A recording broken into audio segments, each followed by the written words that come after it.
I for sure believe my business is going to surpass 500K this year. It's already on track to do that. Right. But going closer towards $1 million. Yeah. 110% less time consuming. Yeah. Than what it took to get to 100K. And I'm not surprised people have told you that, because it's true. Yeah. And not that it doesn't take effort, it does. But it's more strategy than it is time. Yeah, welcome back to Straight to the Bag, the show with real life fighters with real life wins. Today I have one of my clients, but I didn't know she was as dope as she was, honestly. I mean, she was telling me all this stuff last night. Not even last night, was it? Yeah, I think it was, you texted me last night, or? Yeah, I think so. But yeah, I mean, I'm not even gonna ruin it. Go ahead and introduce yourself. Let them know what your name is and what you do. Cool. My name is Alycia Israel. I am currently the CEO of Alycias Barbell, my company. And it didn't always used to be a thing. My journey is pretty vast. But Alycias Barbell, as it is today, is a company directed solely towards helping women towards their health goals, fitness, and hormone health. And I have 2 assistant coaches that work with me. But I got started... Where do I want to start? Jesus Christ. Let's start, well, I guess we can start with where you're from. Where I'm from, Ohio. Columbus? No, I'm from Youngstown, Ohio area. So like, it's called Lordstown. It's middle of fucking nowhere. Yeah. Can I say fuck on this? You're good. Should have asked before. Make this episode explicit. Yeah. No children, no. Yeah, it was called Lordstown, Ohio. Super, super small, like farmland, like sheep everywhere. You grew up your whole life there? Until I was about 18. And I guess I should tell this part of the story. This is also what you don't what you don't know. You're in for a treat.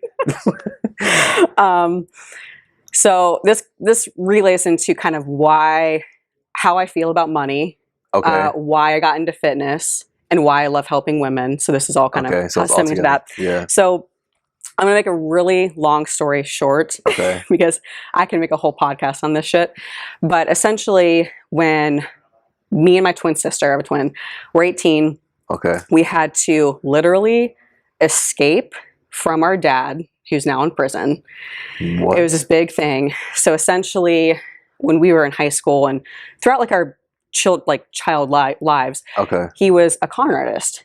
We had no idea that he was conning his way with money. Like that's why we grew up in a pretty nice house, nice land, and this whole fucking time he was conning, and which is really sociopathic and goes into a lot of personality traits about him anyway. That's super deep. But but essentially my mom was catching on, my older sister was catching on. So none of you guys knew initially though? We had no idea. For like years? For all of our lives. Like no clue. And what have you, and we don't fucking know. I was in high school. Like I'm gonna ask questions. I'm like, cool, my dad makes a lot of money. You know? Like, neat. Yeah. But not really. So anyway, my mom and my older sister were catching on, and they're like, we need to get out of this. Like, this is not like obviously my mom's doing, and obviously he was not a great person anyway. Like he was abusive in many ways, like not a great dad growing up with. So that paired with the fact that now he's putting us in danger, like with the law, like my mom, she's married to him. Fuck that. So she's trying to hide all this at the same time. She's like creating a plan. She's creating they're working with a detective. They're like, we're bringing him down. Like, we're not going down with his ship. So she wasn't even scared to get caught by your dad? Oh, she was. Yeah, for I was sure. gonna say. This took like a year, 9 months of like secrecy, and we didn't even know this was going on. You know, me and my twin, we were just going through our senior year, like whoop-de-doo.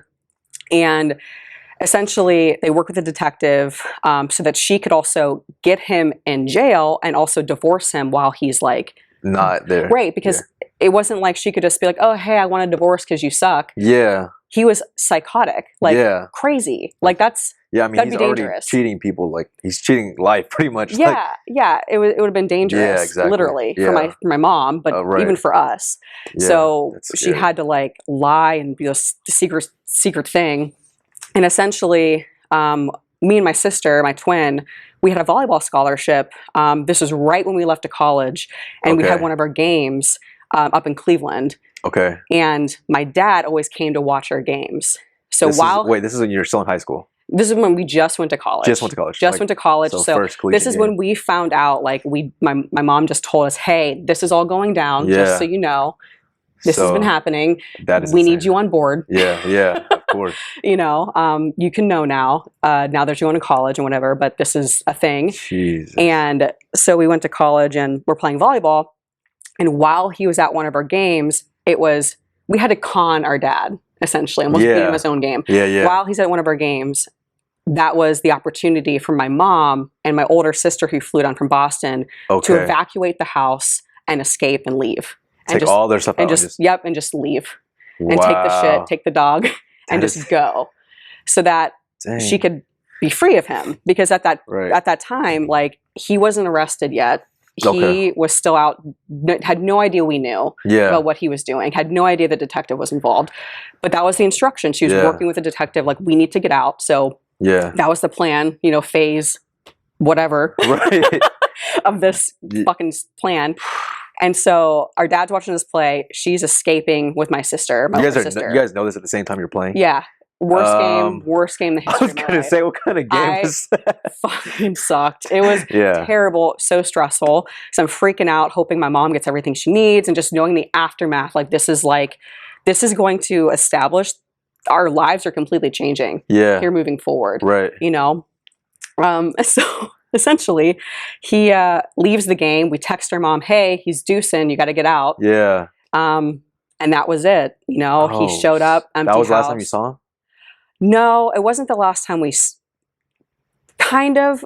For a while? For a while, we completely, we're not answering his calls, disassociating, all that. Yeah. Because we wanted to be away. And he was going to get caught, you know, soon. We knew it was coming. A few months later, lo and behold, he goes to jail, you know, in Ohio. Jeez. And all that stuff. And he's been there ever since, in and out. He was in Ohio, got out, went to Florida, started doing the same things. Now he's actually in Florida prison. So he got caught again in Florida. Yeah. And Florida's a little bit more strict as far as I have been told about conning and different things like that, and what he was doing specifically, identity theft, all the things. Yeah. So,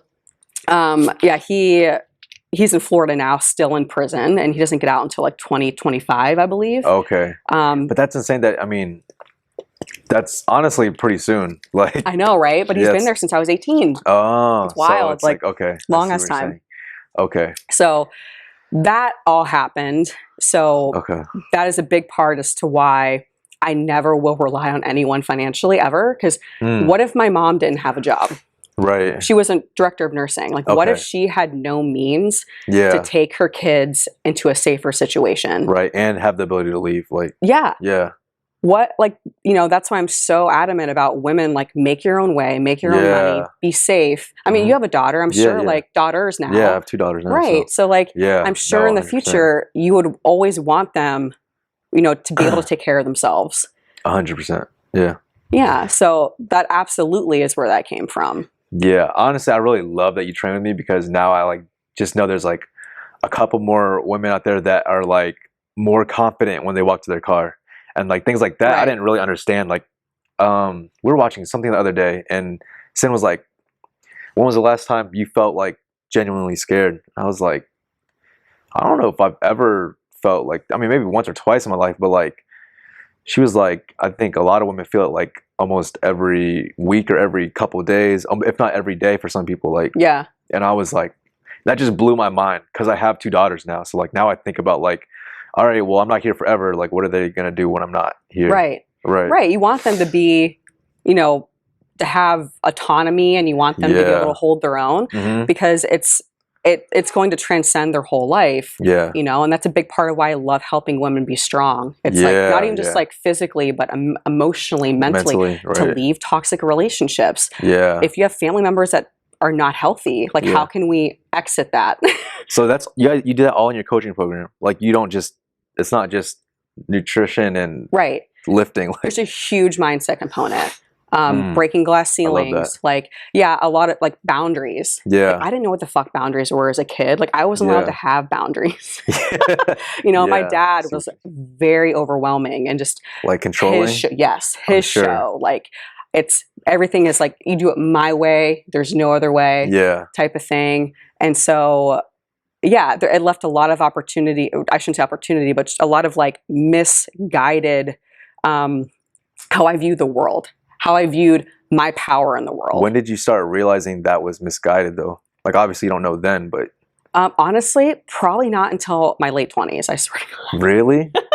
Probably not, because I feel like looking back, there were so many things that I could have taken advantage of sooner, but I didn't quite believe in myself. Oh, okay. Because of that belief your dad instilled in you? Yeah, that I felt like I was always like under someone's thumb. Oh, You know, the one thing he did do was he always told my sister and I, like, you can do whatever you want. Like, I want you to be the best. Yeah. But he wanted us to be the best because it made him look good. Yeah, I see what you're saying. You know, because he cared more about what other people thought of him and our family than the truth. And that's why he was a con artist. He wanted everyone to think he was this big shot when he wasn't. So you manipulate the background to like make it look like the picture. Yeah. And so that it wasn't for me, and like subconsciously you know that, so then you go through life like not truly believing in yourself. Right. And then you have to figure it out, like, I'm the only one that needs to believe in me. But that's hard to do. No, it really is. I know exactly how you feel. I mean, yeah, like my family doesn't show affection at all. Like I don't even think I hugged my mom for like middle school or high school, if not longer than that too. And it's just like, it's weird when you kind of recognize it, but then it's hard to change. So I guess like, how did you start to shift that? Like when you recognized those problems in you? I think establishing a better environment, like of friends and just expectations, like setting the bar higher for the people you surround yourself with. I love that. So like my friend group now, and obviously my fiance, and any family member that I now have I have a continued relationship with, they're all amazing. Like I don't have toxic people in my circle anymore. And I think you just over time develop this gut feeling. I have very strong gut reactions about people. When you first meet them? If I first meet them, I know they're trash. Yeah. Like I think that's probably that's a skill. Like that's a very useful skill. And I can tell like there's something not quite right about this person. I can't pinpoint it. Yeah. But I just know. Yeah. You always listen to that? Not always. Not always, unfortunately. I think I do now that I'm older. But in my 20s, I didn't. Yeah. Late 20s, I started to figure it out. And then 30s, now I'm like, oh, instant. Like, 'cause I know it's always right. Yeah. It's always right. Just through experience. Yeah. And just, you know, that's a skill that I've had in me since I grew up with my dad. I can smell it from a mile away. But I was never listening to it because I always want to give people the benefit of the doubt, or I never want to like rock the boat. But now it's like, fuck, I'll rock that ship. Like, I don't care. No, I believe it. Yeah, because your environment is everything. If you have an environment of friends, your partner, your family, who when you're trying to do something like your podcast or your business, and they're like, fuck yes, rooting you on, that changes everything. Yeah. And that's what I needed. And when you're able to recognize who those people are, then you get rid of everyone else. Were there any relationships that were hard to cut off? Yeah, for sure. I mean, I would say certain friends that just were draining, like energy draining. And that's another thing. Friends can be partners, family, like they can be nice and you like them. But if they drain you and they're like anytime you talk to them, you feel like you have to give them so much. You're constantly helping them solve their problems. They're always coming to you needing They're always things. like talking about themselves or like they're very self-serving. Yeah. And so then you are exhausted by like constantly feeling like you have to fill their cup. Right. Even if you quote unquote like that person and they're nice, they might have to go. Right. Because if you don't have energy for yourself, you're not going to be able to do whatever it is you wanted to do. Exactly. And especially as a business owner, you can't. You don't got time. You need every ounce of it. Yeah, you need all the energy. So you need to surround yourself with people who give it to you. Right. Yeah. That's something I'm still working on, I think. But yeah, I'm like somewhere in between figuring out and then like really mastering it. I think. But yeah, I definitely I love that. So you're in college now. Where are you going to college at? I went to college at Akron. Okay. Yeah. All and then 4 years? Yeah, I went there. Well, I went undergrad and master's. Okay. Got my master's in ex phys. Okay. And that's when I got hired into Ohio State, my first job. Okay. After graduate school, I went to Ohio State. I was hired as their fitness programs coordinator. Okay. For 2 years, and then I went into their personal training coordinator role for 5 years. So I was at Ohio State. That was my first job for 7 years total. So what were you doing down there day to day? Christ. Not training people? No. So when I was at Ohio State, I was simultaneously doing kind of some online training, like obviously what Alycias Barbell is now. Right. But just minuscule, handful of clients, you know. For yourself or for... For myself. Okay. Yeah, I was running, you know, kind of my own online business, just handful of clients, like consistently, when I was at Ohio State. But at Ohio State, I oversaw all the personal trainers there when I was the PT coordinator. So all 60 of them. Now it's different post-COVID. Yeah. I think their department, I think the whole program is a little bit different now because COVID threw a whole wrench. Would they go hybrid or?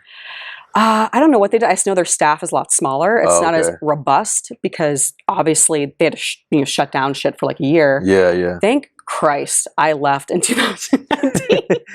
Dang, it was perfect timing. You left in 2019? Yeah. So that wasn't even that long ago. No, it wasn't. It feels like forever, but it was only 2.5 years. Yeah, talking to you, it seems like forever ago. But yeah. I mean... Yeah, and so I was overseeing and training and building like 60 personal trainers, like students. They're my children.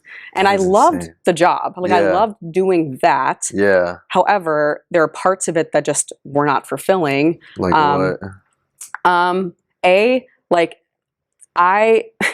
felt like the black sheep when I was there sometimes. Why? Because I knew that I just wanted to lead myself. Like I didn't always agree with the direction of things. Okay. I didn't.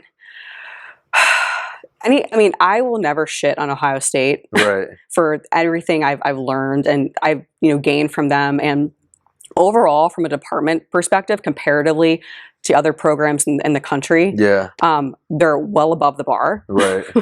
Obviously. Yeah. But I always felt like I could never quite do what I wanted with the program, and also financially, it wasn't cutting it.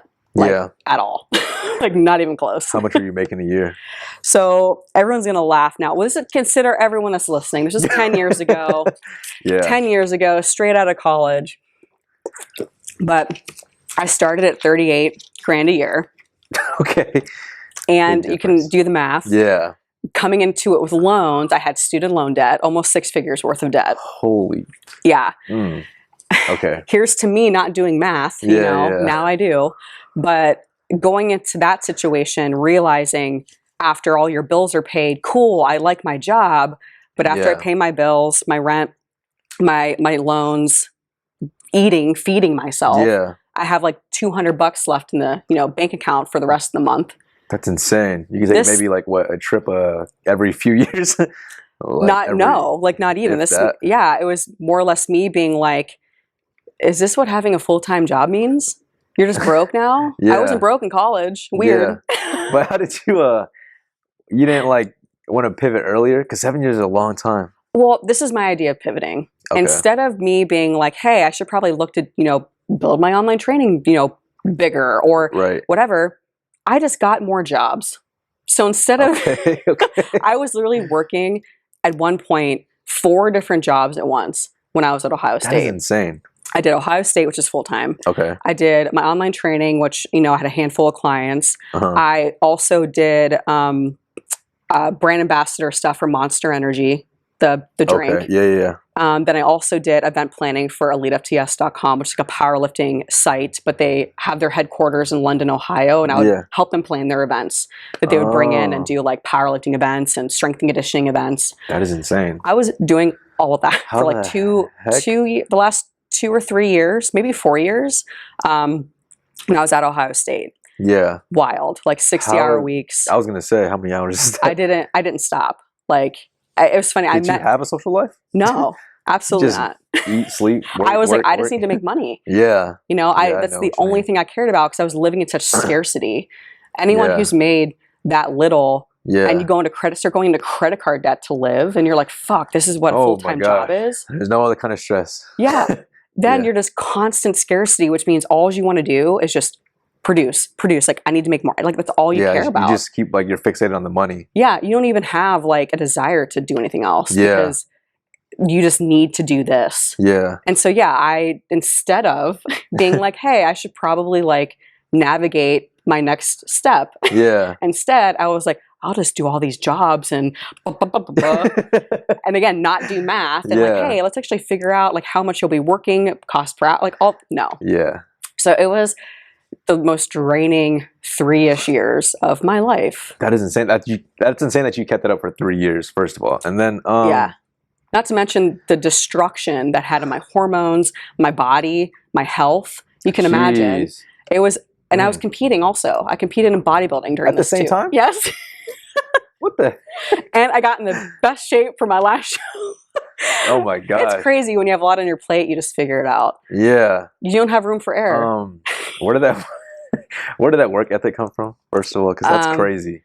That is insane. That definitely came from when everything happened with my dad and my mom left. Yeah. And yeah, she had a job, but she had to use all of her money, and she had like no savings really, all of her money to like get a new place and like hire these people to help her and blah, blah, blah. Yeah. She had like $500 to her name when she was like in the new like townhouse or condo, not even condo, it was like an apartment thing that she got. Yeah. She had nothing. So when the time came around where we were done with our first semester of school, first year of school, that summer, my sister and I went to a bread factory full time to work so we can help my mom pay the bills. For the summer. Yeah. So that was my first job. That's probably why. I would have never guessed. Yeah. So I was working in a bread factory, and it was terrifying as hell because it's just like, what is the crowd that like? is rough. The crowd is rough. The employees, a little scary. So doing this full time, because it paid $12 an hour. Oh, and you're like, that's to me, that was like gold. Money, yeah, this was probably what? Like this was 2006? Yeah. That's a long time ago. Yeah, that is, $12 an hour is good. Was good then, like. Yeah, no wait, yeah, 2006 is right after high school. So after my first year of college. Yeah, and so we're working a bread factory for all summer, full time again.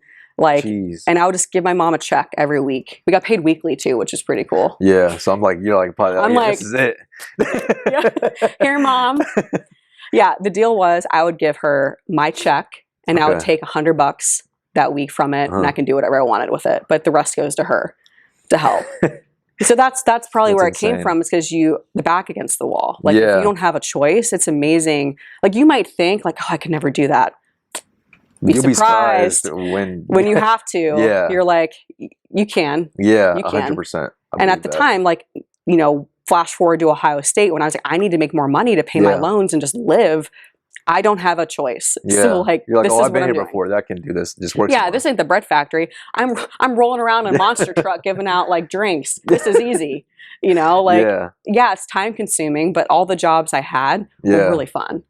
So I mean, that is true. That does sound like, I mean, they're not boring jobs. Definitely not. Yeah. Yeah, they're fun. It was just exhausting. A lot. Yeah. And it was way too much. It wasn't sustainable. So then there obviously came a point where I was like, okay, I still can't keep doing this. I still can't keep doing this. I need to figure it out. And it was roughly January 2019 where I was like, look, like I need to do something. Like I'm having this anxiety in my gut that's telling me that I should not be at Ohio State. I shouldn't be doing all these jobs. I can't keep doing this forever. Like what's the next move? How did you know what to pull the trigger on though? You're doing so many things at the same time. I mean, because nothing else had a trajectory. And I was sick of waiting on someone to give me the opportunity. When at the end of the day, I had to give myself that opportunity. Yeah, like create it. Yeah, too many people wait for permission to like do something or get a promotion or blah, blah, blah. It's like, oh my gosh. Yeah. Maybe the answer is you need to give it to yourself. Yeah. And I was like, fuck it. You know what? Worst case, I quit.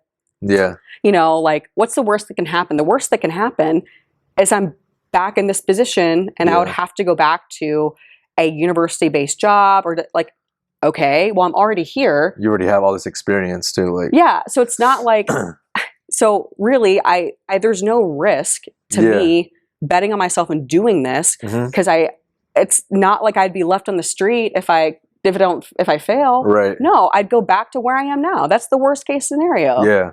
All right. That is true. Exactly.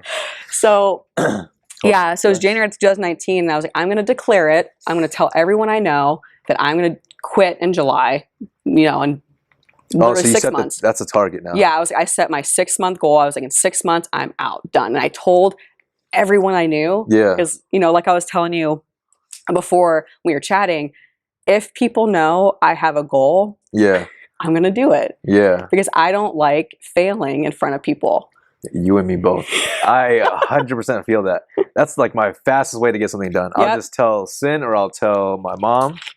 Oh my gosh, yeah, my mom will hold me accountable for the rest of my life. So like, she'll just talk shit all day. Like, so I'm like, okay, well, if I don't want that to happen, I'm gonna get it done. Yeah. So I had to tell people, and also too, like announcing it almost like you just put it out in the universe. I don't care how woo-woo people are, but regardless, if you put it out, you just put out that energy, you're gonna receive what you put out, right? Yeah. And it was crazy once, and at this time in January 2019, I was not making good money online training. I was making maybe $2,000 a month. You know, isn't horrendous, but you can't live off that. You need a big jump to get to yeah. So I'm making $2,000 a month from online training. Yeah, that's it. And I'm like, you know what? Fuck it. I'm gonna do it. Yeah, I'm gonna go in 6 months, and I did. And it's not. I didn't say that because I was already in a cush spot. Yeah. I said that because I was like, I don't have a choice anymore. Like, I have to do this. And I love doing it. So why am I not making a career out of it? Right. Why not? So how do you, online training is a little bit different, a lot different than in person. But how did you know you liked it like more than in person or? It wasn't to me a matter of liking it better. It was more or less, what can I realistically do? Like how can I help women, you know, with their health and with their all these things that I want to do? How can I do that in a way that actually does work, that helps them, but also allows me to live the life that I want? And online and in-person training is not going to fulfill that, because I used to do it. I did for a long time, and it's so time intensive. It's unscalable. Right. You drain yourself, you're burnout. Ask any personal trainer who's done it for years. They'll tell you how burnt they are. And there's a ceiling. Right. And also 100%. If there's a ceiling for me, that means there's a ceiling for anyone who I ever want to work for me. And that's limiting yourself.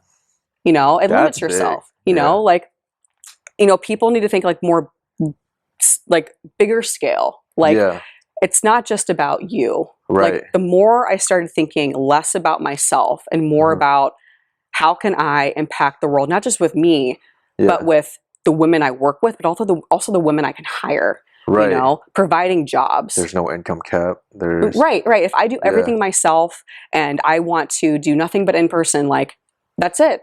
I'm the only one that can semi-benefit from that. My clients don't even benefit fully from that.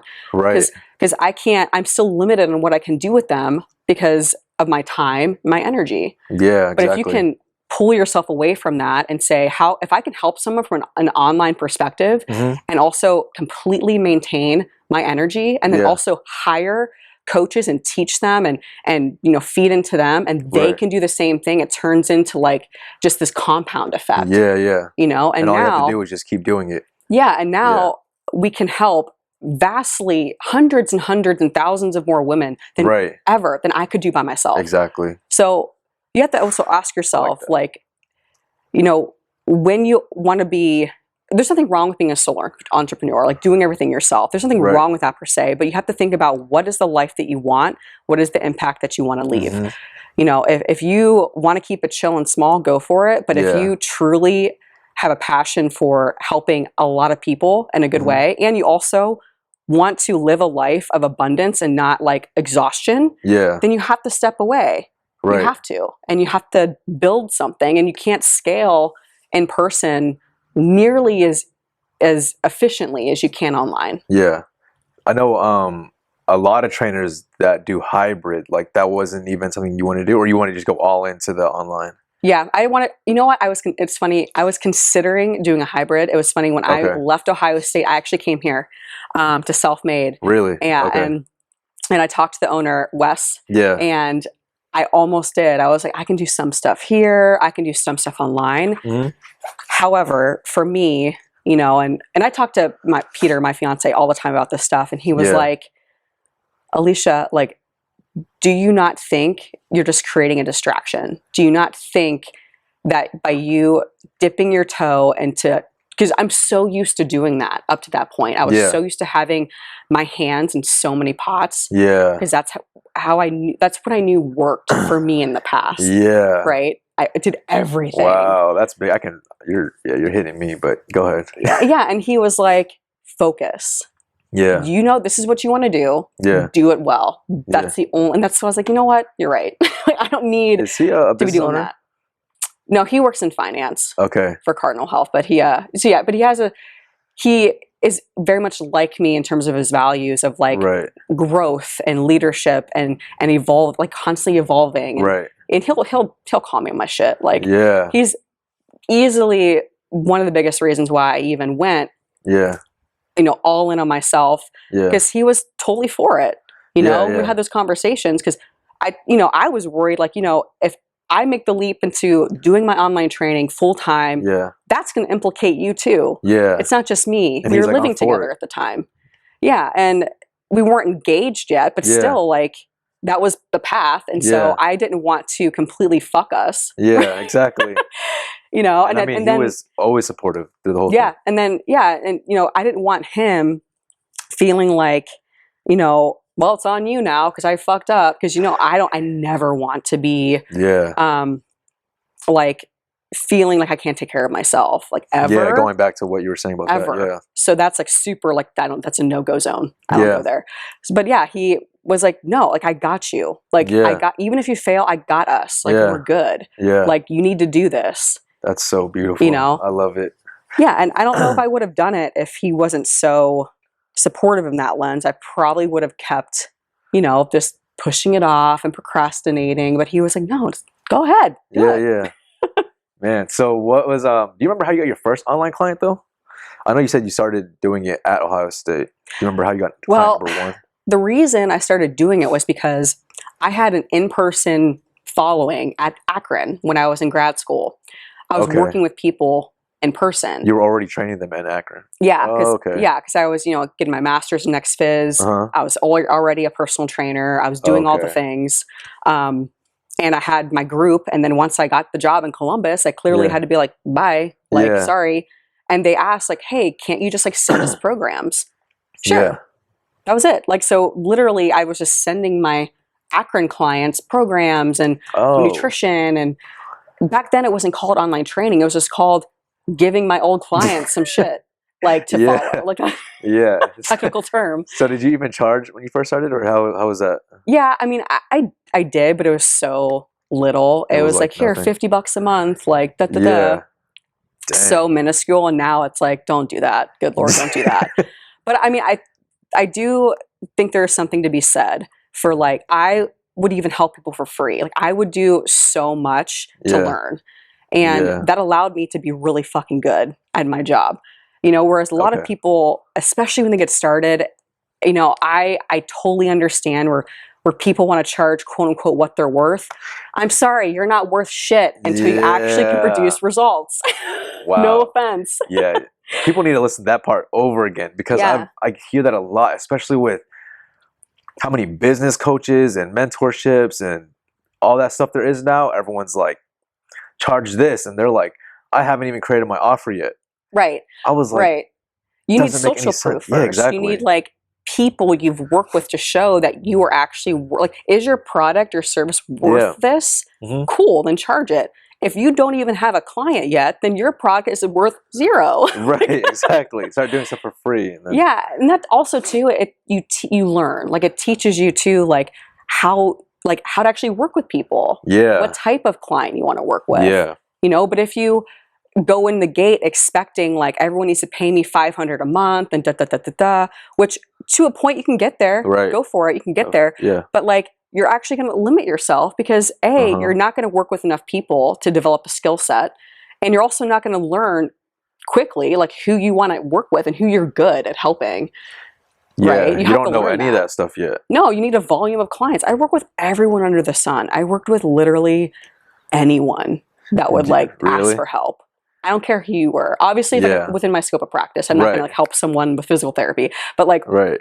if they had any type of goal that was remotely close to what I was trying to You're figure like out done. in college, yeah, I was like, I'll do it. Yeah. Because I wanted to learn. Yeah, exactly. And I learned real quick what I was good at and what I wasn't.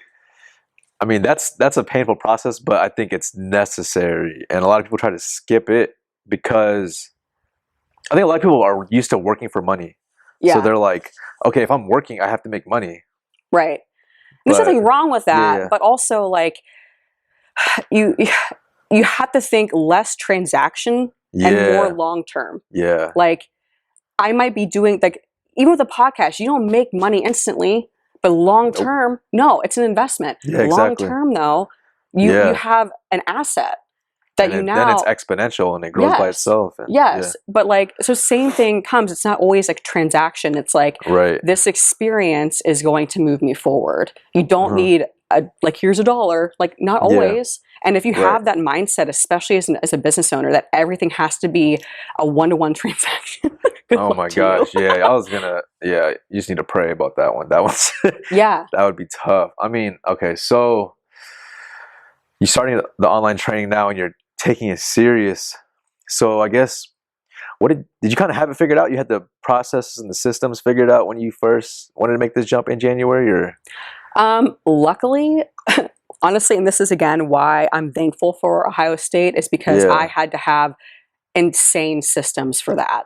You know, because I manage that many trainers. To manage that many trainers, but I was also like, anytime a client would inquire, I had to like do that, like all my onboarding, that was me. Like matching a client with a trainer, follow-up surveys, like all the back end stuff I already did. Oh, I see what you're saying. I did all that for Ohio State. Like I knew a foundation like of a system, right? Because you have to have systems, right? Or else your business. So now it's easy because now you like can copy and paste to your own business. Yeah, like I could take so much of that to like what applies to mine. Right. Because a lot of it was similar. Yeah. You know, like just do it virtually. Yeah, it really was. So all of those systems, I already had like a baseline, but also too, I just had the practice of just constantly being in the frame of like, I mean, we worked with 60 trainers, like hundreds and thousands of people that would come through as clients. That is insane. It's a lot of load. So I was used to dealing with so many clients and so many trainers at once. Yeah. That I already knew what a big scale process looked like, even though my online training wasn't big at that point. I knew what it was. So I kind of knew step by step how it needed to change, and like, oh, I need to adopt this now because I have 40 clients, you know, I have 60, I have 80, whatever. So I had to change my systems, but I already knew how they needed to change because of all the systems that I created at Ohio State. So really that set me up for that. But you're right, you have to have systems. You can't just say like, oh, like I'm good at training and clients are showing up. Neat. Yeah. Like you have to have a process. Did you think it was harder helping your clients get the results because everything was virtual and it's more accountability on their end, or? It's easier, honestly. It's easier. Well, for me it was because when I was doing my own thing, I didn't have any red tape.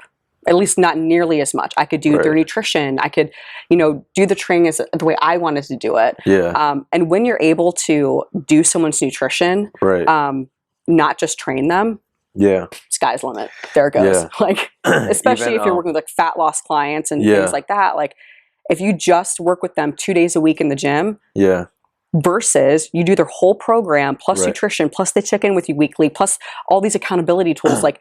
Duh, they're gonna see better results. Yeah, exactly. No, I've always just wondered because, like, even like, I guess the accountability part, but you're doing the weekly check-ins. Yeah, and it just also like with the culture, like you have, you know, what type of clients are you bringing in? You know, like if you bring in clients in the beginning, it's hard because you kind of have to work with a good amount of different types of people, you know, to learn. But then eventually, when you develop your niche, when you really niche down, then the clients that are coming to you are serious. Yeah. And if you charge enough, they're serious. You're only getting serious people if you charge enough. That right there is accountability. They don't need me to hold their hand because they just paid something that makes them uncomfortable. Right. and when something makes them uncomfortable, they know it's a high-end service. Therefore, they're going to take it more seriously. And they'll pay more They're attention. going to show up. Yeah, people who pay attention. 100%. So it's not just Yeah. me. Yeah. How was month 1 through 6 then? Did you, because you obviously didn't have that figured out yet, like your offer, or I mean, did you? I don't know. No, I just swung it. No, I just swung it.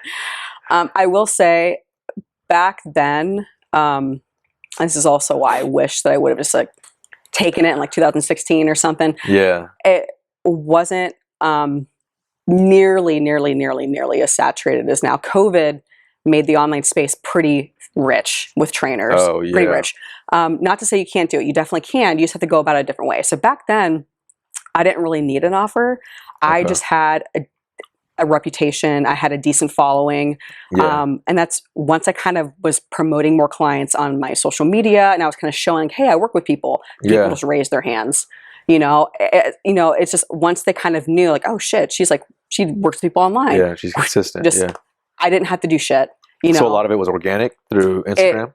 Even now it's pretty still organic. I don't do paid ads or anything like that. But all of it in the beginning was just, oh, you're doing shit? Neat. I want to do this. Like, I didn't even like I didn't have to say like, I'm looking for X amount of people and You have to be way more strategic nowadays. And that doesn't mean someone isn't, if a coach does that, doesn't mean like they can't get clients organically. It's that's typically what's required now to get people's attention. But it was different back then. And all that. Yes, it was different back then. They kind of just came if they knew you were good. And I worked for Elite TS. I was at Ohio State for so long. I had a reputation behind me. A lot of experience. Yeah, and a lot of experience. So that helped a ton. So luckily, I just really, it was that. It wasn't the marketing. It wasn't anything fancy. Yeah.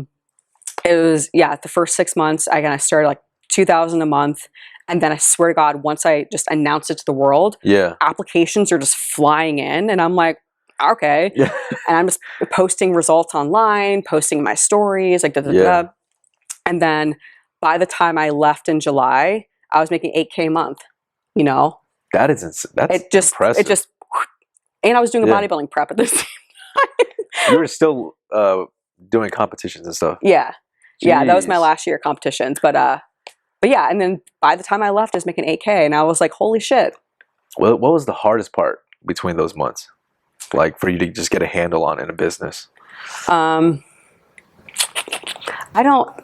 hard because I was also in prep. That was probably the hardest part, just like being able to mentally function. Yeah.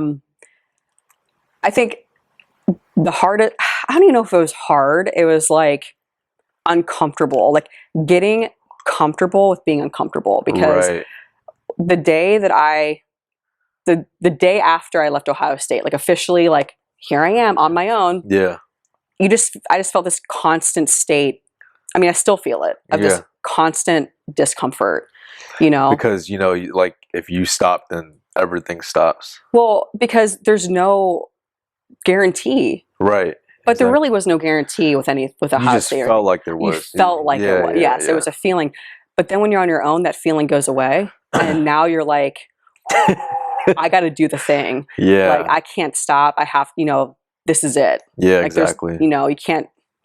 Yeah. So you have to wake up every day and execute. You can't just piss around. Yeah. So it was that. There wasn't like a hard moment. It was just this chronic, like, I'm very uncomfortable. Like, almost, no, I wouldn't say anxiety. A lot of it was like excitement, but it was just constantly being uncomfortable. And I'm sure you've heard that, get comfortable with being uncomfortable. Yeah, exactly. Like that's like the entrepreneur thing. I'm like, but they're right. Yeah. They're so right. It's easy to miss because I guess a lot of people say it, but it's one of those things you have to feel, like, I think. Yeah. And you don't know it until once you know it, you know it. Yeah, exactly.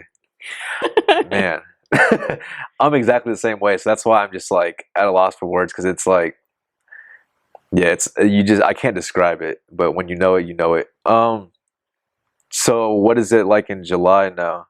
You hit your goal and you got your business going, like. Yeah. So now it's like, so this is the crazy thing. When I'm drinking bubbly water, like burped everywhere. So it's crazy when and you may or not have ever felt like this, when you come from such a strong place of scarcity, which is where I was for years. Yeah. You know, I wasn't where I wanted to be financially. Right. I had pressure from like loans, rent, all these things, working my ass off. Yeah. You're constantly thinking about money. Constantly. That's where I'm at right now. Yeah, like I would go to the grocery store and double check my, like, literally what everything costs to the fucking penny. Yeah. Do math. Exactly. You know, anytime a bill would come out, anxiety. Anytime I pay rent, anxiety.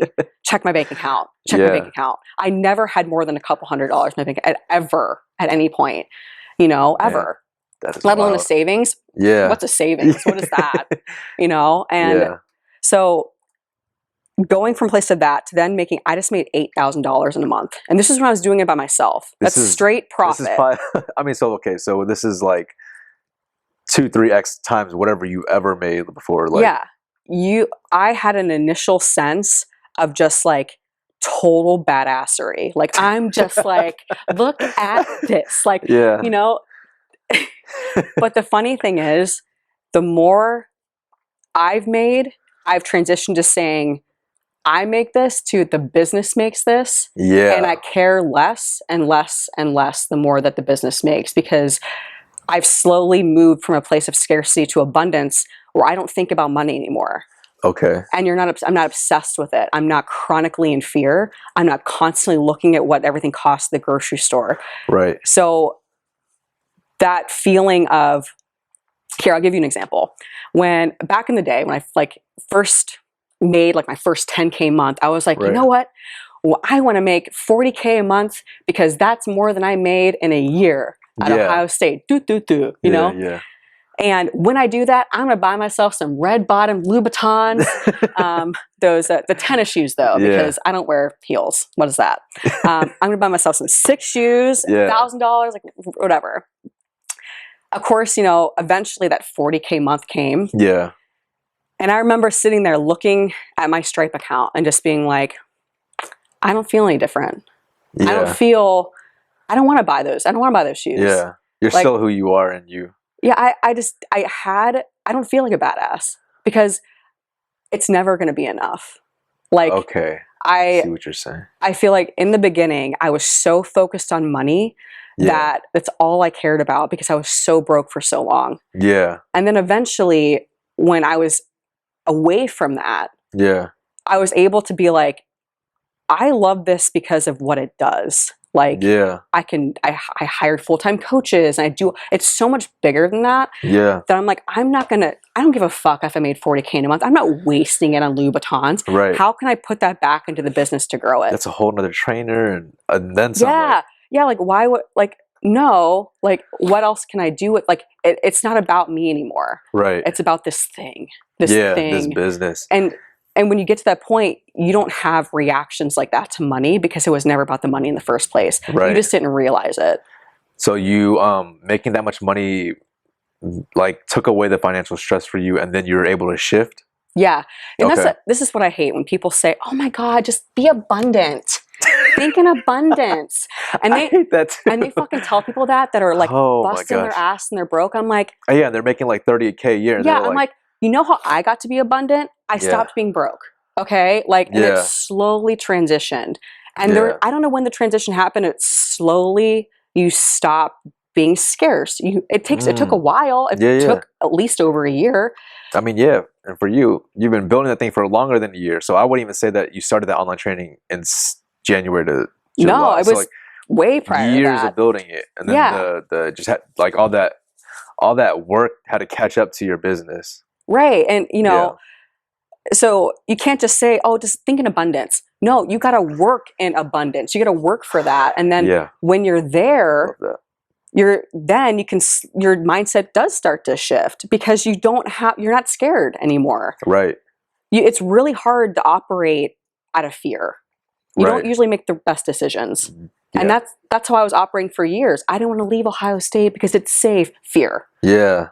And I don't have that paycheck. And it's, so you have to, again, like move into the trajectory that's authentic to you. Right. But the abundance comes from the work. It doesn't come from a magical, just like, oh, I'm abundant now. No, you're abundant because you've done the work to make yourself abundant. Yeah. And you don't have to think about your grocery bill no more. Like, this is better than any podcast episode I've listened to in a while.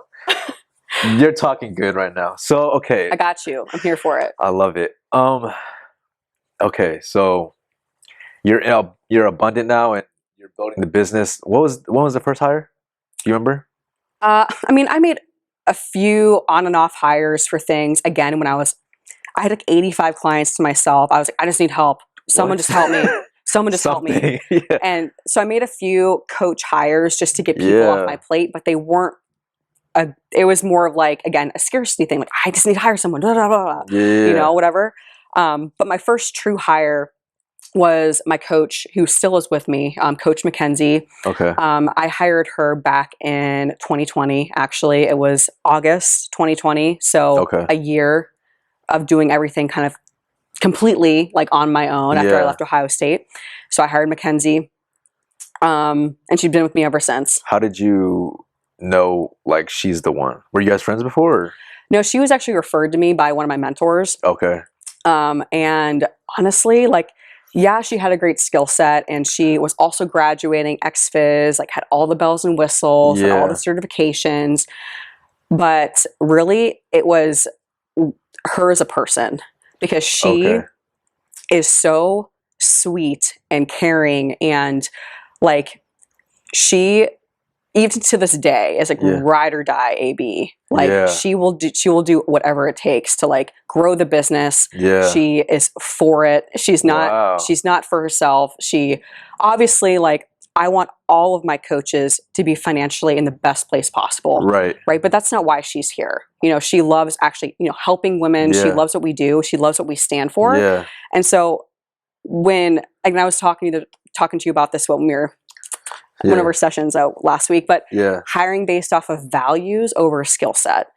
And so powerful. Any day of the week, I don't give a fuck. Like I was telling you, if I'm hiring someone, and honestly, I got lucky with her. I didn't realize I was hiring her off of values. I got lucky because she has both. That's what I was just going to say next. I was like, how do you even figure that out about someone you just met? Well, like, there is like more strategy now that I have, but back then I just got lucky.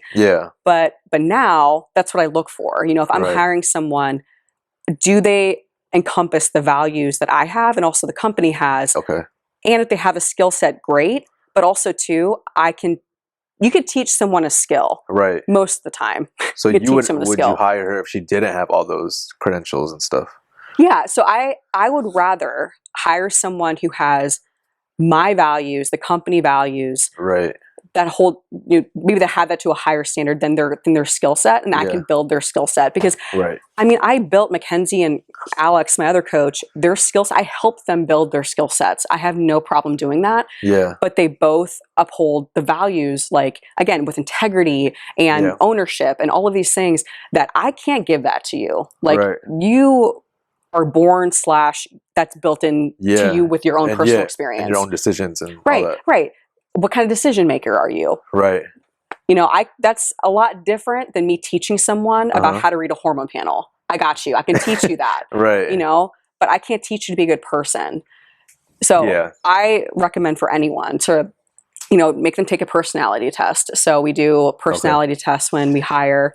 Who do you use? We do the Enneagram. Enneagram? Okay. Yeah. Do you know your Enneagram? I don't remember what it is, but I've done it before. Yeah, you should take it. I love the Enneagram. It's my favorite test. Yeah? Yeah. Because we even now, like, I hire based off Enneagram, but I also will, even hiring off the Enneagram, for example, like when I was looking for a VA, a virtual assistant, I wanted a 1. An Enneagram 1 is perfectionist. So I asked on the application, what Enneagram are you? If you don't know, take the test, like, and put it on there. And I only interviewed 1s and 3s. Wow. I interviewed some 3s. Just 3s are, you know, they want to be the most successful. Like, they're the achievers. Right? I want an achiever or a perfectionist in that role. Yeah, exactly. Everyone else, nope. That's so smart. Okay, keep going. Yeah, so I highly recommend, yes, skill set matters, but values and personality traits, like, for the position. Like, Same thing with like sales. Like if you're I haven't hired a salesperson yet. I do all the sales for my company. But if I was, because that's what you're good at. I am, but also it's kind of, I am good at it, but it's also like where my stage of the business is. This is where I need to be focused. I need to focus on marketing and sales. Yeah. So I don't coach people anymore.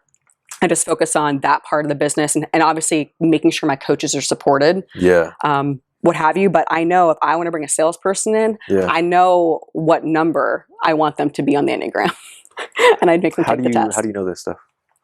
Well, if you know the Enneagram, like you understand it. Yeah, you understand. Like I would love like a 3, like an achiever for sales, an 8. An 8's a challenger. They just like to win. Yeah. Hell yeah. Like they're gonna, anyone who's money motivated, sales, absolutely. Yeah. You know, if you have someone on the Enneagram who's a 2, and I forget the actual name is, but they're like the supporter. They like just love to like help people. They're great coaches. Yeah, but they might not be money driven. Yeah, if they don't give a shit about money, then they're not going to be good at sales, most likely, because they don't want to. You know, you want someone with sales who's going to fucking go get it. Yeah, exactly. Like that's not a 2.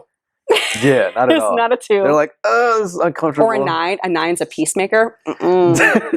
No, but great coach. Yeah. Empathetic. Like they, you know. I see what you're saying. Okay. You can identify like based on personality and values what they would actually be good at. Okay. And if you need to teach them a little bit more skill, okay, that's fine. Okay. But those things, those make the difference. Do you know what yours is? Yeah, 3. Achiever. 3? Okay. I think you can be like a couple, right? Or like you could be this or this. It's your number and then a wing. Oh, okay. So like for me, I could be a 3 wing 2 or a 3 wing 4. So I'm a 3 wing 4, and the wing is just whichever one's bigger on the side, because that just means like a different type of like you complement. This is also part of your personality. So the 4 is I think the individualist or something. Yeah. And then the 2 is again like support. I forget the name of it. Supporter, like the friend, the good friend. Yeah. Whatever. But yeah, you can be basically you're just the number and then the wing. Okay. Gotcha. Yeah, you can definitely have different numbers in the pie chart be big. Yeah. But you go off the biggest one and then the wings on the side. Okay. And that's like your number. Did you realize that you were, I guess not realize, but like when you're doing sales and stuff, like for me, that's where I struggle. I think just because being raised by my mom and grandma, like I just adopted their like habits of giving and giving and giving. And like, you know, as a sales, you can't give anything. Like, you can't even give an inch sometimes. You just have to like be firm on your price and say what you're worth and all that. But I guess how did those sales calls go out for you? Like, were they easy or?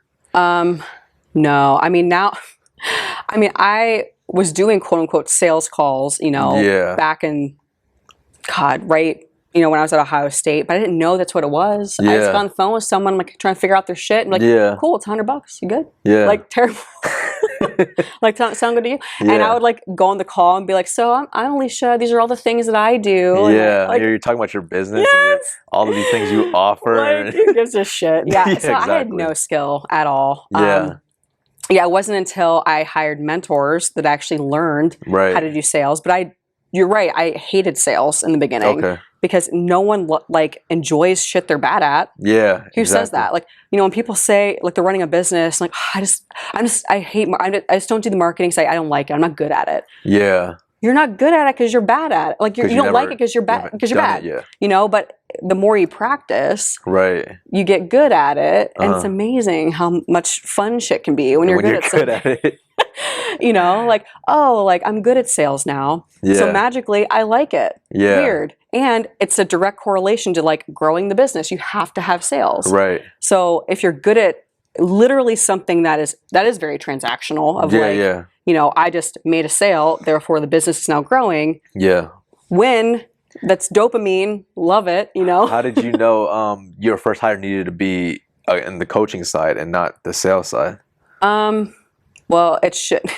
Now that I look back, I mean, I shouldn't have hired a coach first. I should have hired assistants like VAs to do the back office. Yeah, stuff. Well, yeah, to do all like the back end stuff, the tracking and invoicing, and that should have been my first hire. So if anyone is, you know, just getting their business started and they have a decent client load, again, I was working with 85 clients. That is insane. The to me first so, hire yeah. should actually be an assistant, not a coach. Okay, got you. In my opinion, looking back, if I could do it differently. Now, granted, I love Mackenzie; she's still with me, so Yeah. win. But like, an assistant coach isn't really the best hire out of the gate. Sales isn't even the best hire out the gate either. I feel like as a CEO, it's Yeah. your job to learn how to sell. Like, Okay. and I think, you know, when you run a business, in my opinion, I think it will do you a huge service if you learn yourself Right. how to do everything that needs to be done, whether it's marketing, sales, coaching, back end systems. Yeah. Because how are you supposed to hire people into your business if you don't even know how to do their job? And you don't even know what it looks like to be good at it. Yeah, Yeah. you can't give them KPIs. Yeah. You can't like rate them. You can't even tell them they're doing a good job because you don't even know. Right. Because you don't Right, even right, know right. if you want to hire a marketing manager. Have you marketed yourself? Like, do you even know what they need to be providing Yeah. you? You have no idea. You'll have So to tell them eventually. So right. So how are you supposed to lead someone okay. if you don't even know how to lead them? Right. So I think it's really important for the CEO to hold on to sales and marketing for a while. Okay. Because that's going to be like the blood of your business and eventually. you can directly control it if you're doing it. Yeah. Yeah, and you learn what works, what doesn't work, and eventually you do have to step away. But again, Yeah. like I think there's phases to being a CEO and entrepreneurship, especially when you're building a team. Right. Of when you need to be mastering something. Like Yeah. I was the master of coaching, you know, for the beginning of my business. I was Right. the coach. I had to walk away from that. You know, that was the move. Now I have to work, you know, sales marketing. That is where I live. I have to become the master of that. When I'm the master of that, I can give it. Yeah. You know, because then I can actually help my sales team. I can help marketing. I know what they should be doing. Okay. So I think it's just phases, knowing what part, like what you need to be doing as a CEO, Okay. like where in the business you belong at that given time, and it changes Okay. over time. And so this is where I need to be Yeah. right now to move everything forward. Then eventually I can hire a sales team. Right. Okay. I love it, man. Because I've heard a couple different perspectives, and the thing with business is that it's fun because there's no rules. Like there's Yeah. no dead set rules to how you do anything. So this doesn't mean it's the best thing for you, but I've heard that some business owners will hire to their weaknesses. Yeah. Yeah. Yeah. And I totally see that for sure. Yeah. But I think too, taking Like ownership. long term. Yeah, like taking ownership of your business as a whole. And Okay. I think too, I've seen a lot in the fitness coaching space, online coaching, when people skip steps. Like they say, okay, I want to do an online training business. I have a handful Right. of clients, whoop-de-doo. I am going to go straight to paid ads. I'm going to, you know, do paid Oh, marketing. because they don't want to do the marketing. I'm going to hire a team. I'm going to do all these things, and I'm not even a good coach yet. Or I don't even have an established offer. I don't if I build it, they will come type of thing. And like I'm just going to do a bunch of paid ads and, you know, put all my money into that, because if I get a ton of volume, then I make money, right? Right. You actually have to like be good at what you do at some point. Yeah. Yeah. At some point, you got to be good at what you do, and people can sniff that out. I will always be a proponent of like, it is your duty Yeah. to serve people at the highest level possible that you can, 100%. and that usually does not mean like, oh, I just want to make a business. I'm just gonna paid ads and hopefully people come and I'll figure it out. Yeah. That's so disrespectful to the people that you work with, but also it's not going to set you up for long-term success. Yeah. Because what it's going to do is going to bite you in the ass. I've seen so many business owners where they like put so much money, tens of thousands of dollars into paid ads every month, Jeez. and they get a huge influx of people. What Right. happens? They don't stay. Clients are not their ideal client. They don't actually help the client. They're spending more on paid ads than they're actually taking home in profit. Could you imagine spending gosh. $30K a month in paid ads and not making money? It happens. That is insane. It happens because people try to skip actually being a coach. Yeah. They just want to, I'll do all these paid ads. I'll get a ton of clients at once. And then what? magically you need to produce results. Yeah. You need to have an offer, you need to have systems, and I've seen a lot of people fall in that trap. It's like, stop skipping this. Stop skipping the coaching and you learning and understanding who your ideal client is. Because you're gonna have to come back there anyway. I love it because it's like, okay, so from my perspective, like someone could honestly, if they were good at their job, they could, and like a marketing company or something like that, they could sell me on that. Because I'd be like, oh yeah, like that's smart. But I know in the back of my mind, there's holes in my bucket that I need to like close and make sure this is a solid machine that runs before I do stuff like that. Because there's a time and place for that. Like paid ads can be helpful. Exactly. But even in the mentorships I'm in, trust me, like, I mean, a lot of what I've learned is not coming on my asshole. It's coming because I learned from people who've built the thing that I want to build. And they probably made that mistake themselves. Yes, and they make those mistakes. And no, like, you cannot bring people on your boat when your boat has holes. It's gonna sink. Exactly. And then you're like, fuck, everyone get off the boat, gotta fix the boat now. Okay, come back on. You know? That's what happens. You know? Man, that's big. Okay, so I know mentorships are ridiculously powerful, but for you, when did you hire your first mentor? You remember? I hired my first mentor actually pretty close to after I left Ohio State. I think October 2019. So after you already had a pretty solid business and and I was making good money at that point, but I wanted like more business help and just like, because again, once you start making a good amount of money, that's when you can really make some mistakes. That's when you can really fuck shit up. You think it's scarier to make mistakes when you have the money, like when you're making that kind of revenue? Oh yeah, because you're more likely to lose a lot. You know, for sure. The risk is so much higher. So I hired my first mentor just to help me like along the way and what have you. You might have heard of Sam Miller. I haven't. Yeah, Sam Miller Science. He does mainly mentorship through like hormone metabolism, like more like coaching application mentorship. But previously, he would help you with both. So he helped me with the hormone side, metabolism, but also business. Which is what really interested me because I was going through some hormone stuff myself. And obviously, I help women from that realm. And he is one of like the best in the business for that, and then also has a very strong business himself. So we did a one-on-one mentorship, and he mentored me through all of that. But it was awesome. Like it brought a whole new light to, again, how to do sales calls, like back-end systems, like all of that. And since then, I've had a mentor since then. Like I never don't have one. And it makes a big difference. That's something that you're going to like always have?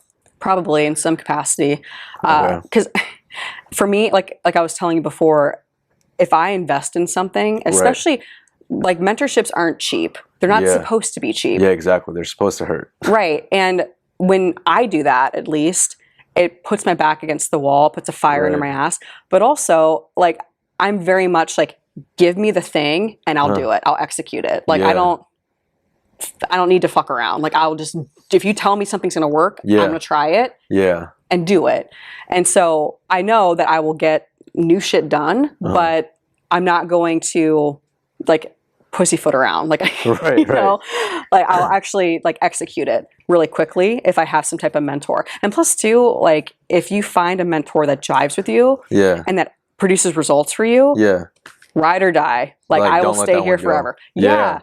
And it's crazy because a lot of times I'll see new coaches afraid to invest. And I'm like, you should be afraid not to. Yeah. Because I mean, honestly, even the first mentor I had, I didn't really vibe with him. I don't know what it was. It was just something that didn't click. But like business wise, I know so much now. Like now I'm measuring like SOPs and things, how things get done, and like I understand how a business should grow and things like that.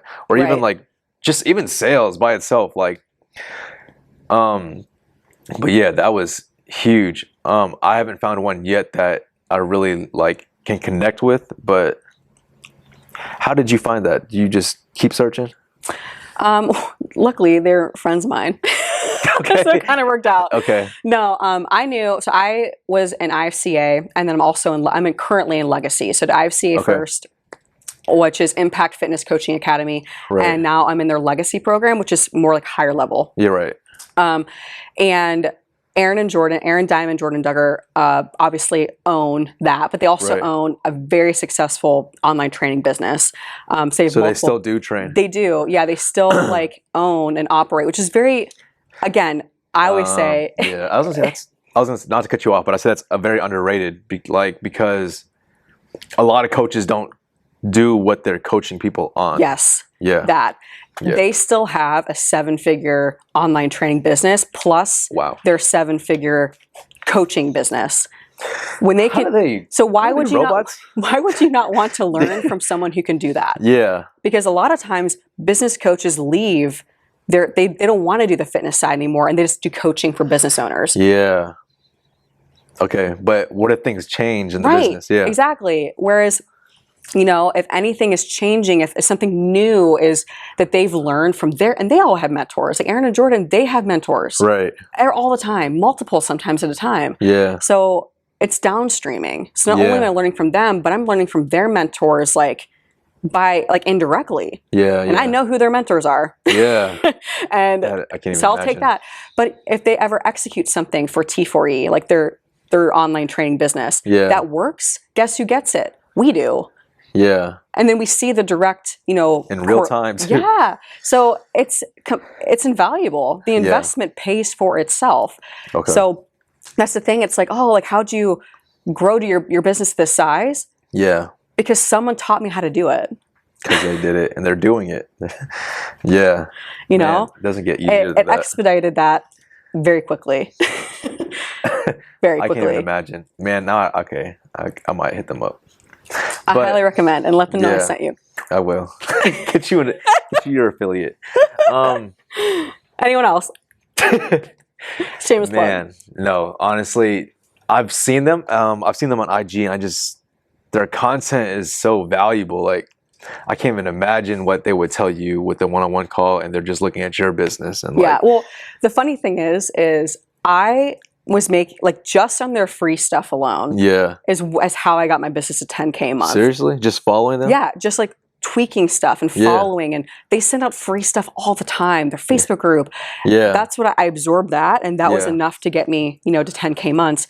And to get past that, though, I was like, I need some help. Give me some help. Man, I'm impressed. Then it was like, sky's the limit at that point. But it's really nice, regardless of what type of business you have. I think mentorship at any kind is invaluable because they can actually be an objective eye on your business, and they can spot the problem. There were problems in my business that I didn't quite know were there.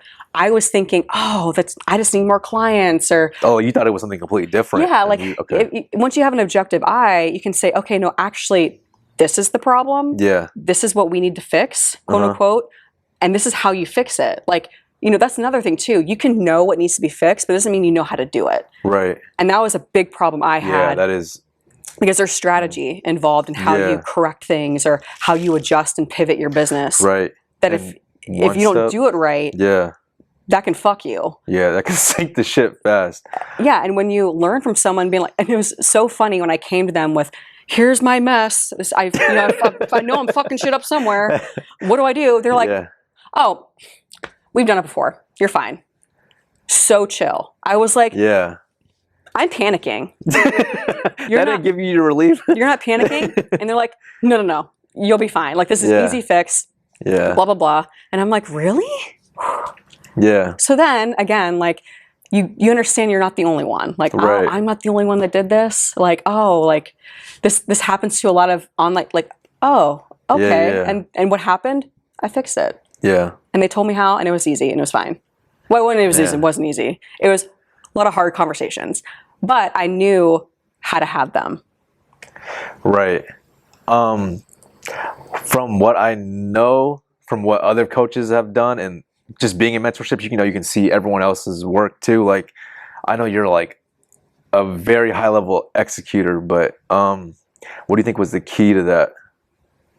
Or do you know if there is, or in terms of what? Just getting things done, I guess nothing slows you down, but you say like it's so easy. But like I know a lot of people, a lot of stuff like people just get stopped on. Like I thrive in an environment where I'm not the big fish. If I'm a small fish in a big pond, meaning that's why mentorships are really good for me.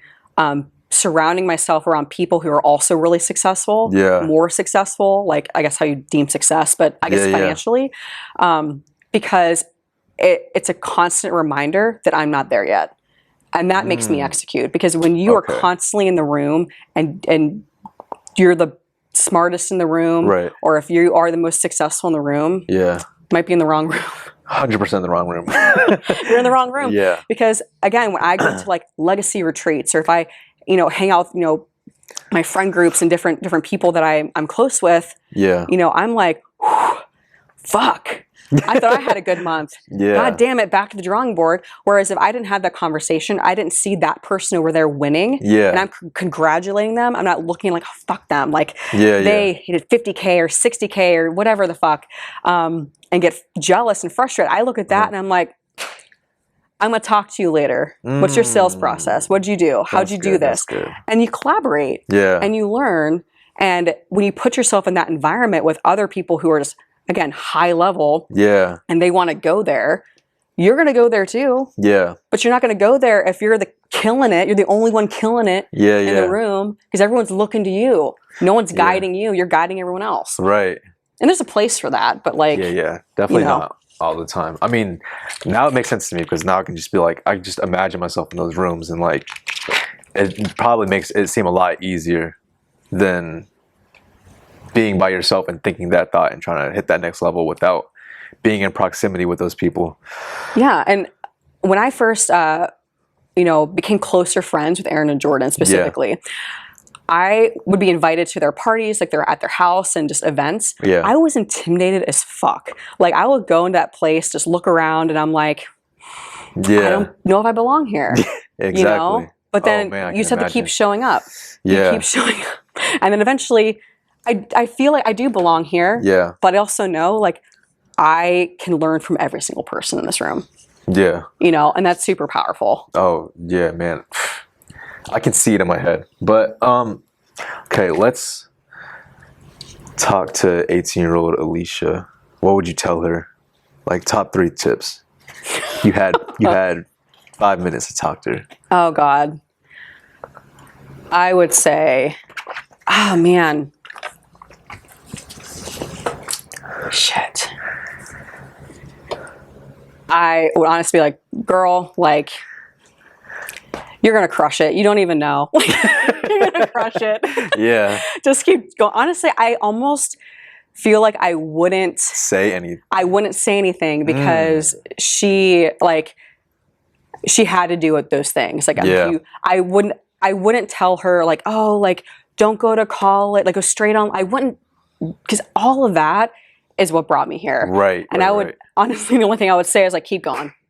Just keep going, keep doing your thing. Good. The one thing I might want to say though is like, you might want to give guys a little bit less attention because that will speed up your process a little bit and just save you some more energy. But regardless, like you'll make it, you'll be fine. Yeah, I love that, man. That was a good one. Okay, so where do you see your business or yourself in a year? So 2023, same time.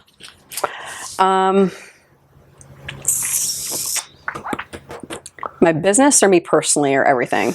Let's go with business first. Business. From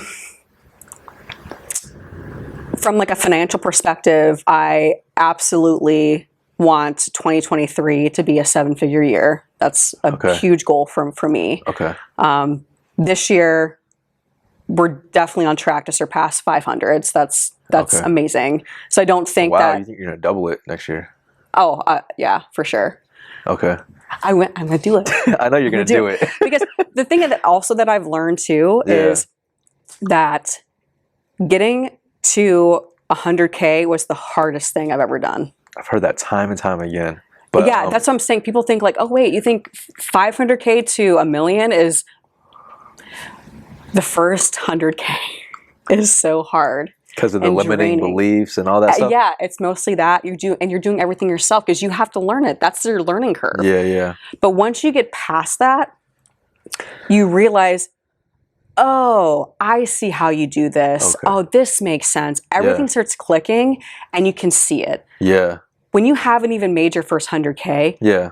you don't even think your business would ever make 500. That Right. seems outrageous. Yeah, that's like, It's hitting a lot of, like, outrageous. yeah. And the bigger your business gets, the more you have to step away. You have to hire people to help you. Right. When you hire people, it grows. Yeah. Like that's when your business grows, is when you hire help, but you obviously have to do it at the right time.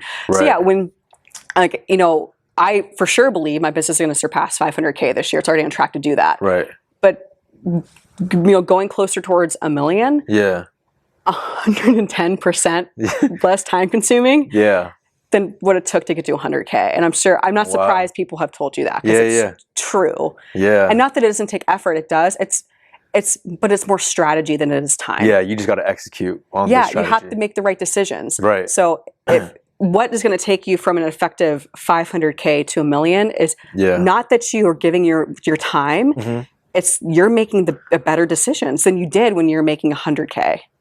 Okay. You're just a better decision maker, and you're better at hiring. You're better at leading people. You're better at firing people. All your skills are compounding now. Yeah, you're better at making decisions really fast. Yeah, yeah. You know, and that's why getting 500 to $1 million would be, that could take a year versus 10 years or whatever people think. Yeah. But yeah, getting to 100K, this goose over here is cracking mess up. I'm sorry. I thought I heard him. I thought he was inside. There are these geese out here that she's like, anyway, they're like fighting. I'm just like watching. I'm like, anyway. But the first getting to 6 figures is the most time-consuming, draining. Like you have so much, just like so many unknowns, and can I really do this? And it's so fucking hard. Did you ever cry on the way my to God, 100K? so much. When COVID hit, Yeah. I was just like on the edge of my bed, like, because that was 6 months after I went online full time. Did you hit 100K? Because I know you're like scaling up, but did you hit 100K your first year? 2019, yeah, I hit 120 that first year. Okay. So, but then COVID hit in 2020, and I was like, cool. So many unknowns, right? Like, I actually had no idea that COVID was going to improve my business, but it did. But it did, because lo and behold, everyone just wanted to train at home, and they still want, and everyone started caring about their health. And so it helped, but there's a very good chance that it wouldn't have done that, you know. So you didn't know, but absolutely a ton of unknowns, and tons of tears, and tons of stress and anxiety. But you can ask Peter too. I was way more stressed. Like, this year is probably the least stressed I've ever been. 2022, whatever year we're in. And this is the most you've ever made. Yes. And most time I have. Because also too, what a lot of people don't realize is once you get to a certain point, you have to give yourself space. Because if you don't have space to create and to think and to actually, again, just build a thing, it never grows. Like, you have to remove yourself at some point. You have to give yourself time to actually be creative. And build that vision and all that. Yeah, you can't solve problems if you're constantly doing client check-ins and doing a database and making an Instagram post and making a Canva graphic. Like, all these things that coaches do, which there's a place for that. You do it all at some point, but eventually you have to, like, hand it off. You know, like, give it to someone to do, to create space. And then you also have to get comfortable with the space, because we get very, as do. Like, if we feel like we're not doing, we're like, fuck. Like, I'm lose money tomorrow. Twitching, because I'm not like constantly working or producing or doing something in the business. I feel like it's going to fail. I'm going to lose everything I just built. You're right. But it's really hard to be like, no, I'm taking this entire day or half day to sit and think, and drink coffee and read a book, relax intentionally, so that my mind can wander. And that's honestly when I've done those things, is when I've come up with the best ideas. And I don't come up with ideas when I'm fucking, doing something in the business or solving a client problem. If I'm helping someone with their labs, which I do, but that's not when I create an idea. I create an idea when I'm like going for a walk, or when I'm just like, if you're meditating. That's so dope. I'm in the shower, or just playing with my dogs. I was gonna say that too. When shit pops in my head, I'm like, yeah, ooh, fuck, that's a good idea. Yeah, and that's I think that goes for, I mean, pretty much anybody, like everybody, because no matter where you're at, your dreams or your best ideas or things that get you excited and get out of bed, like come at those times, like when you're in the shower or you're about to go to sleep, or like, I think, I forgot what it's called, but your brain is just operating on that wavelength. But, man, okay, so that's powerful. So you take those times and then you write out your vision that you start to have, or? Yeah, either put it in my notes or something. I always write it down because I never remember. Okay. Ever. Always write it down. Never just, oh, I'll remember that for later. No, you won't. Yeah. I just put it in my phone in my notes. So I have a huge notes section that just has ideas and just like lists of things. You're always making time for that? Like, even in the beginning? Because, like in the beginning, you're doing everything and... Oh, in the beginning, I did not. In the beginning, I was just like sprinting. You think there's a time for that? When you hit a certain point? Or is it just like you should always be doing that? If you have to identify, I think, in order to know where your space and where your time needs to go, you have to identify what constraints you have in the business at the time. So by being able to identify your constraint, and what I mean by a constraint is like, what is limiting the growth of your business right now?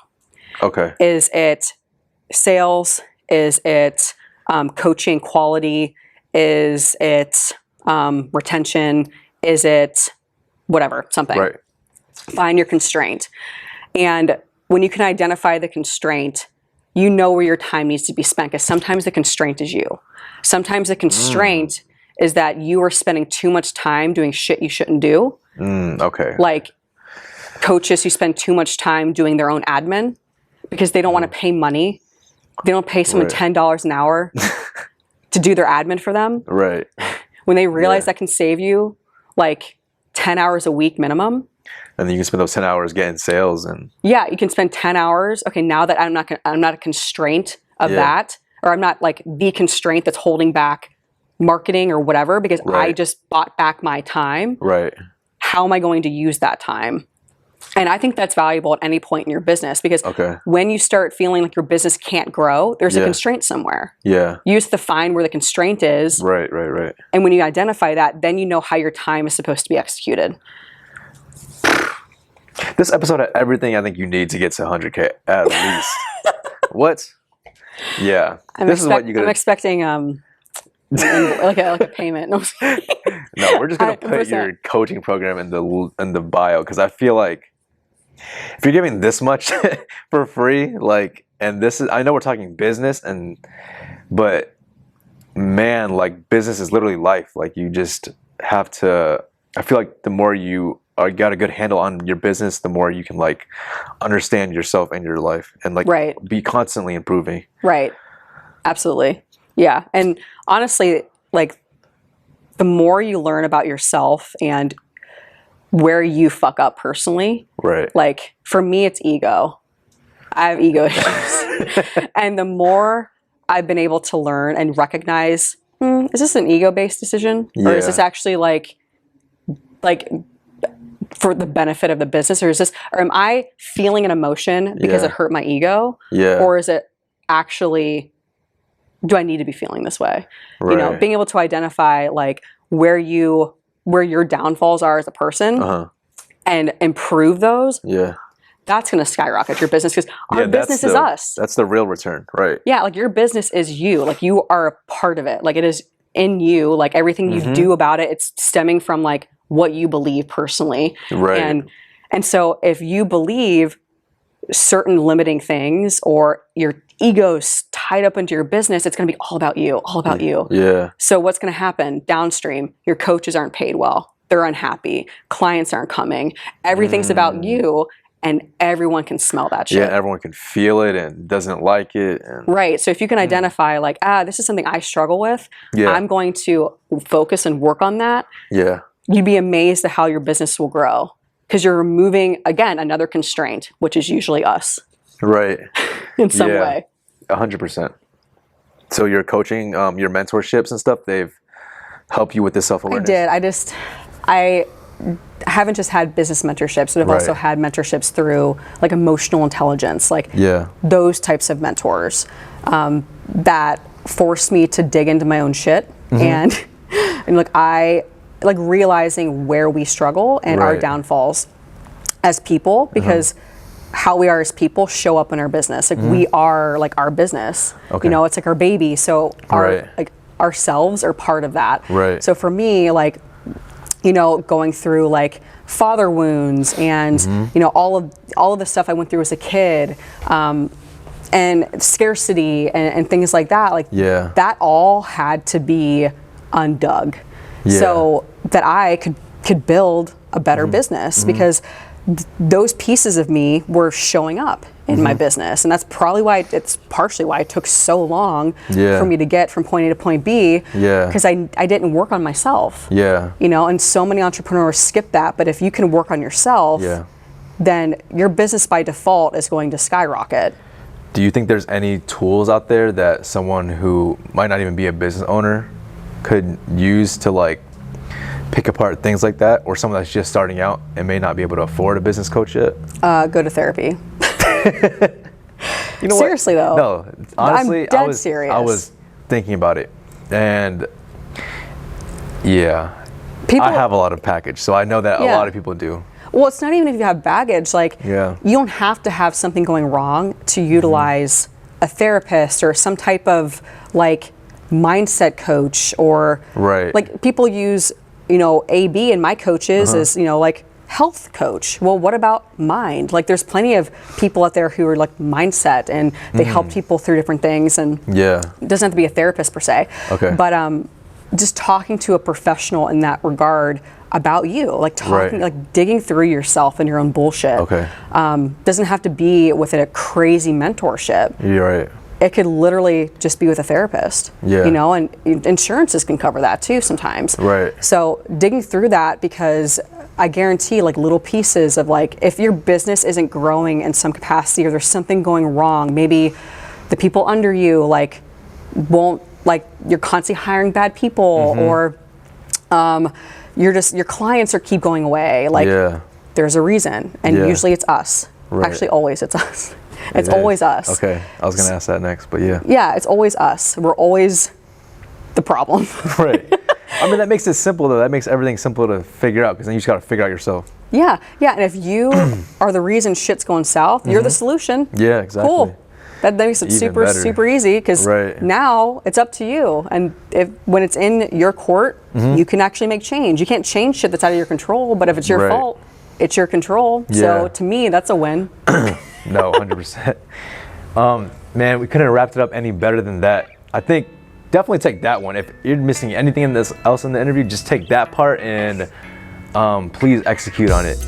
And then when you get your first W, go out and help the next person you see struggling, and we're just gonna keep growing and growing and growing. But thank you for your time, and thank you guys for listening.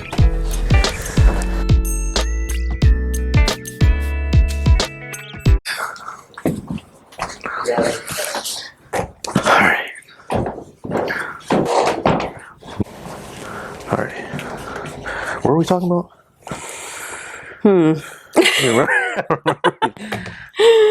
I don't know.